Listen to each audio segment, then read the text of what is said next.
Up the stairs to the battlements he bolted, then stopped behind the woman who had every hair on his neck rising. He breathed deep, drew in her intriguing fragrance, one that held the golden and glittery enchantment of a night sky teeming with stars. Her scent evoked the dream realm she travelled within, and made his lower region harden with lust. She stared up at the blood moon as if it intrigued her, her long golden tresses fluttering in the breeze and whispering over his arms and chest. Hell, she was so small of stature, the sword belted at her side, all that gave any indication she in fact knew how to battle. Carefully, he spread his hands over her hips, then determined to prove his point that she wasn't his chosen one, he muttered. "Those who are soul-bound can never harm the other, but all I want to do right now is sink my claws into you and rip you apart. You need to steer well clear of me, to leave and never return." "Since the night we met." She turned in his embrace, and he retracted his claws for fear he'd actually scratch her.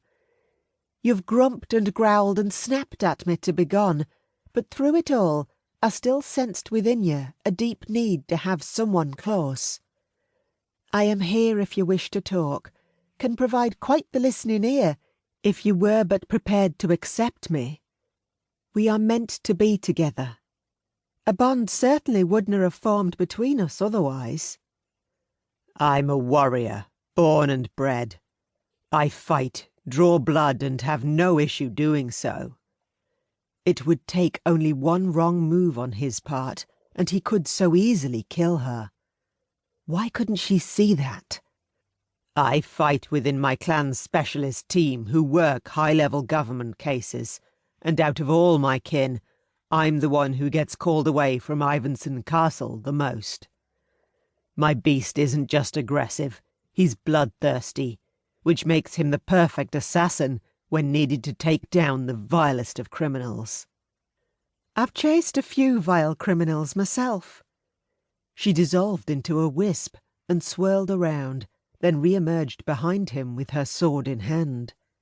She tapped the tip of her blade against his belted sword. "Arm yourself and train with me for what remains of this night. I must be fully prepared to fight Duncan Mackenzie when I find him. I canna lose my coming battle with him if I wish to free my father and brother." "You shouldn't be fighting anyone on your own, and certainly not a warrior who managed to capture both of your closest kin." He lunged, grasped her sword hand, his fingers sliding through nothing but air as she wisped back farther and reappeared.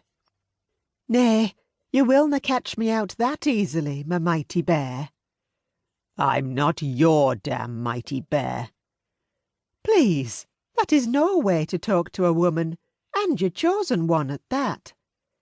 With a wink she wagged a finger at him, her royal blue tunic cinched in at her tiny waist, with a golden tasselled belt that swayed to her knees as she moved.